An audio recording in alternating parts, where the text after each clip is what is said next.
this video, I'm out in Astoria, Oregon, on an overnight sightseeing trip with Mom, just before Thanksgiving 2021.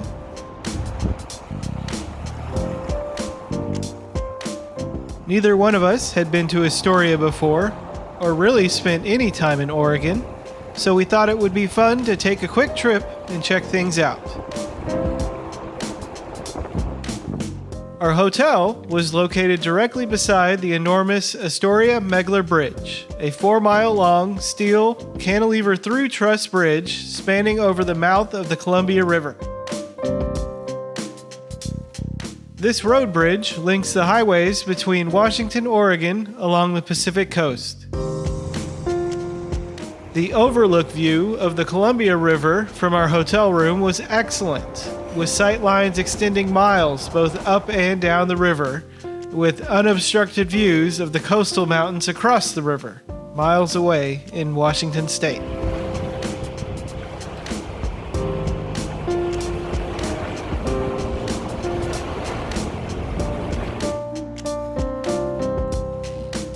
Good girl, Emma. It was really cool watching the big cargo ships on the Columbia River quietly sail by the window of the hotel room.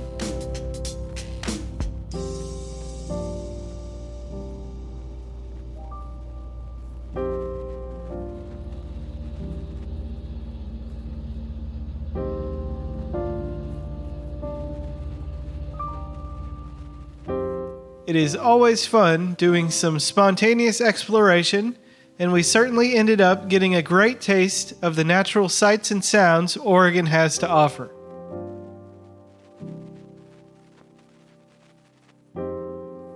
I can't wait until I get to return to Oregon again. The next morning, after breakfast at the hotel, we got the car loaded up and started exploring for the day. Well, that's cool. What a surprise! And there they are on the lawn. Well, that's wild. We ended up coming upon the Astoria Column on Coxcomb Hill in a city park overlooking the entirety of Astoria. There are some great panoramic viewpoints here at the park, even from just the parking lot. However, the view is even better at the top of the tower.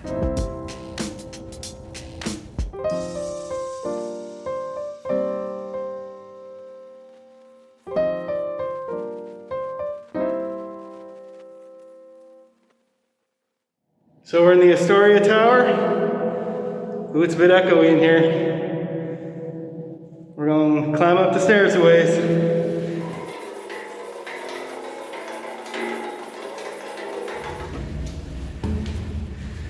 So we're at the top of the Astoria Tower. It's a commemorative decorative tower for the Lewis and Clark expedition. Up on the hill above Astoria, Washington. I don't know, maybe a 150-foot tower or so that you climb. It's got a spiral staircase on the inside. Climb to the top and you get some epic views up here. Just a whole sweeping view of the area to the north and the south and the west of Astoria, Oregon. Columbia River there behind me with ship traffic on it. That's really cool. And there's the Astoria Bridge there right behind me. Yeah, that's the Astoria Bridge. That's where we stayed at the hotel right underneath the bridge last night. Watch the ship traffic come in and out. Back that way, it's the mouth of the Columbia. Goes out to the Pacific Ocean right there.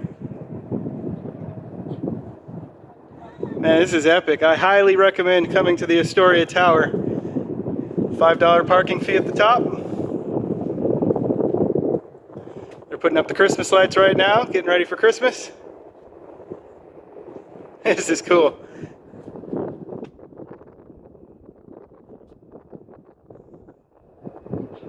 It's the day before Thanksgiving 2021. Not too busy here at all. At the top of the tower to myself. Man, this is nice. You get sweeping views every direction. Clouds today make for an especially scenic vantage point off to the west. It's nice, mostly clear, but to the east, rolling clouds. It's only 9:30 in the morning, so makes for a nice morning. This is cool.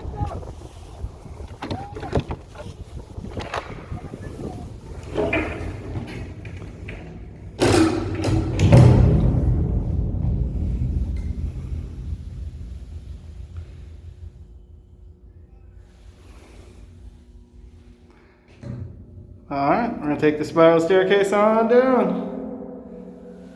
About the halfway point.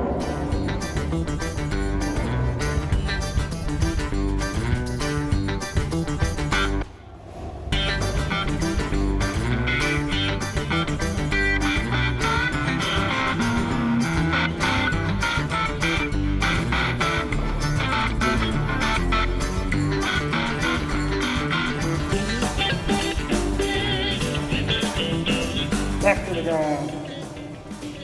Oh, that's cool.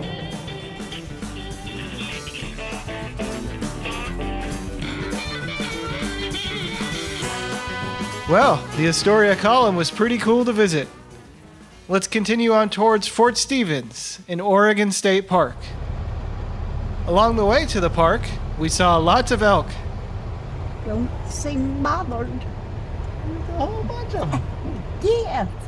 Sleeping. Head all the way down over there. That's so godly. They're huge. Nice. Oh, he is huge. Oh.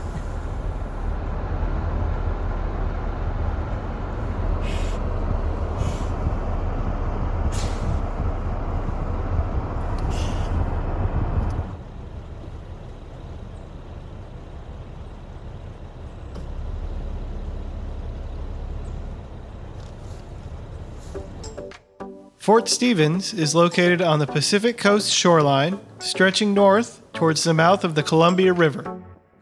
The fort is an old U.S. military installation acting to protect and guard the mouth of the Columbia River in tandem with Fort Columbia, located on the north shore of the river in Washington State. Fort Stevens was constructed near the end of the Civil War and saw active duty through World War II, ultimately being decommissioned in 1947 and turned into a state park in the 1950s. We're at Fort Stevens State Park here in Oregon. It's an old military fort. There are concrete gun batteries here, kind of old. I guess the pre-World War I era. Haven't really read any of the plaques. But old gun emplacements guarding the inlet to the Columbia River. Let's look around a little bit. Out here with the dog and mom. Someone's been too long exploring. Mom's waiting in the car. Let's see what there is to see right out here. Let's take a look. This one's got a sign called Meriwether Lewis on it.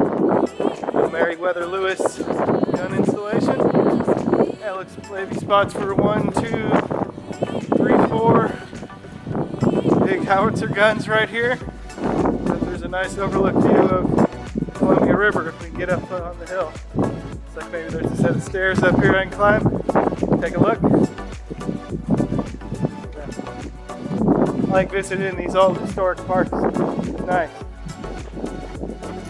Let's go up these stairs and see if we can see a view of the Columbia River. I bet so.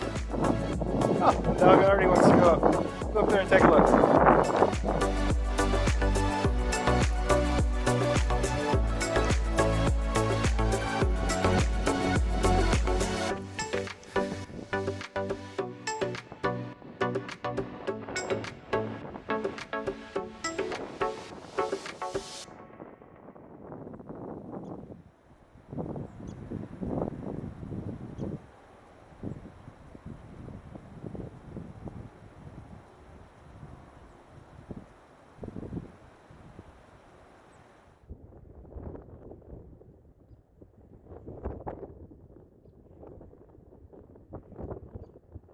Nice view of the Columbia River here. That gun right there is pretty cool. Yeah, it would be quite the challenge to try to sail up the Columbia River with these guys here blocking your way.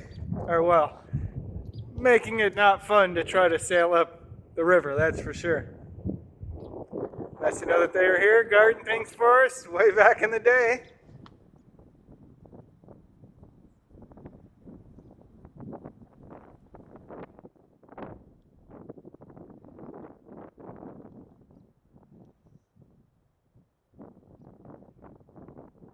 Well, Fort Stevens is pretty impressive so far. It said on the website that there's a tremendous amount of camping here. So this might have to be a destination sometime. Come stay and check out the park for a while. Disc golf course over there, that's kind of unique. I've never seen a disc golf course at an old military fort before. Emma, stay. It's a nice view here. Left Mom in the car chilling, so I think we'll head back. But Fort Stevens is pretty impressive.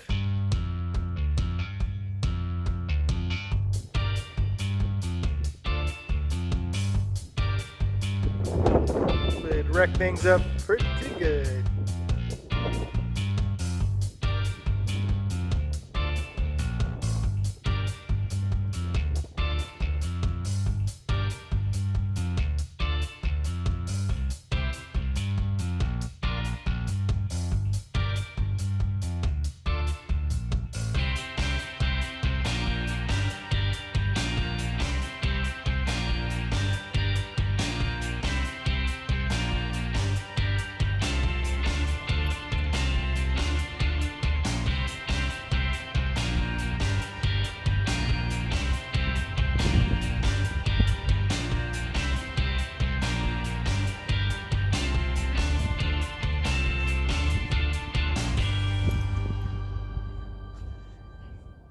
Day use area here at Fort Stevens.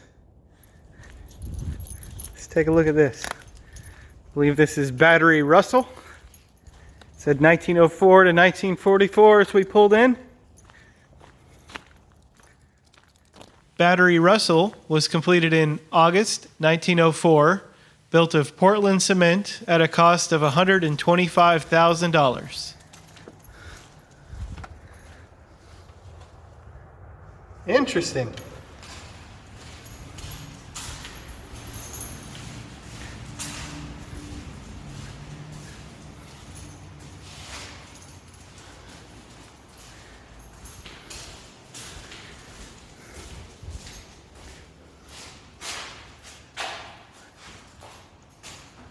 Interesting. Armament consisted of 2 gun emplacements, both 10-inch caliber guns mounted on disappearing carriages. Yeah, neat. Okay, so this is very similar to Fort Elby in Washington. Oh man, this is cool. Quite echoey back here. Yep, that's solid, all right.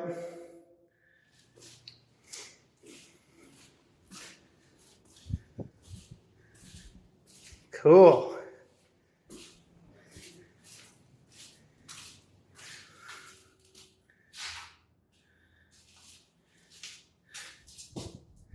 Man, there's some history in this place. Wonder how many people called this home for how long. Ooh, gets dark back there. Yeah, this is where they would store lots of shells. Gunpowder. These little window cut-throughs and pass-throughs. Yeah, that's probably how they used to pass shells back and forth. And gunpowder. It's good to kind of keep those things in separate rooms so you don't build up too much of it all in one place. That's really cool. So the Russell Gun Battery here at Fort Stevens, I recommend visiting this place. It's very similar to Fort Elby in Washington on Whidbey Island. Well, this is guarding the Columbia River and not the Puget Sound. It would be quite the adventure to have been part of the crew that decommissioned this. Have to pick up all the old history. All right, let's go upstairs and see what's up here. This is cool.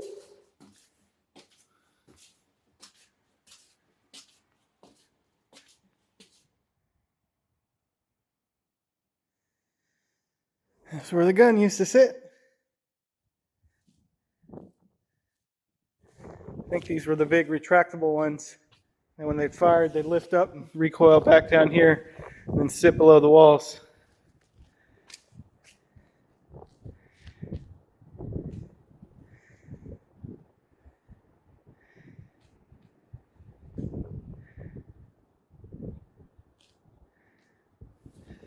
Siding house.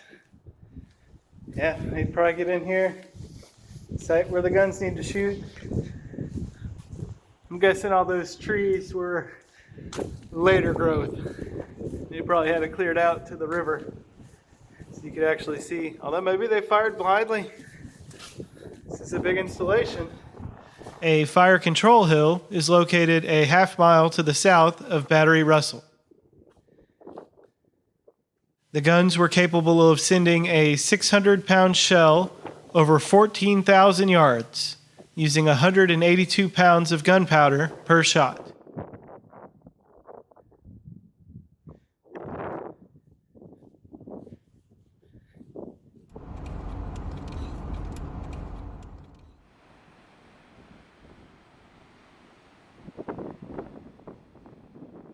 This is the jetty viewpoint out at Fort Stevens State Park.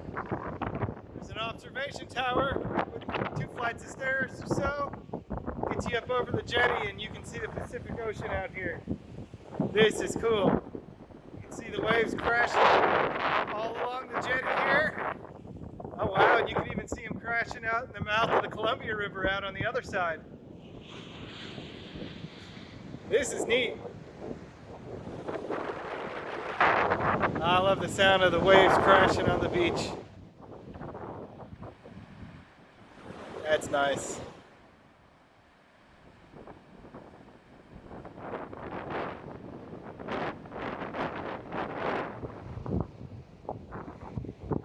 And then the mountains of the Oregon coast behind me.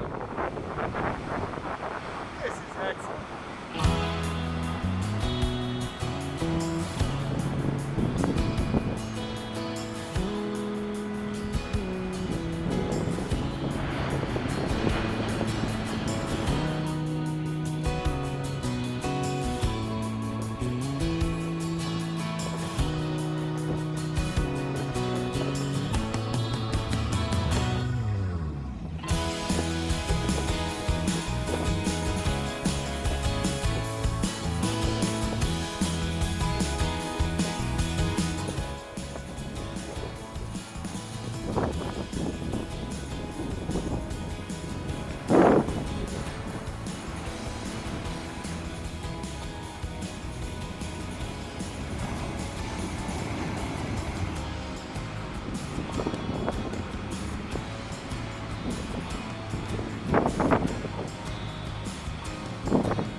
After the state park, we hit the road and headed back on towards home. It was the Wednesday before Thanksgiving, so we were a bit apprehensive about the traffic conditions on the highways this afternoon. Sticking to the smaller roads and staying off the interstate as much as possible helped us avoid all the backups, and we returned home just after dark, ready to enjoy Thanksgiving the next morning. If you enjoyed this video, please press the like button and let the YouTube algorithm know you enjoyed it. Subscribe to the Gravel Bound channel to watch more videos out in the natural areas and back roads of Washington State, and maybe sometimes in Oregon too. Thanks for watching.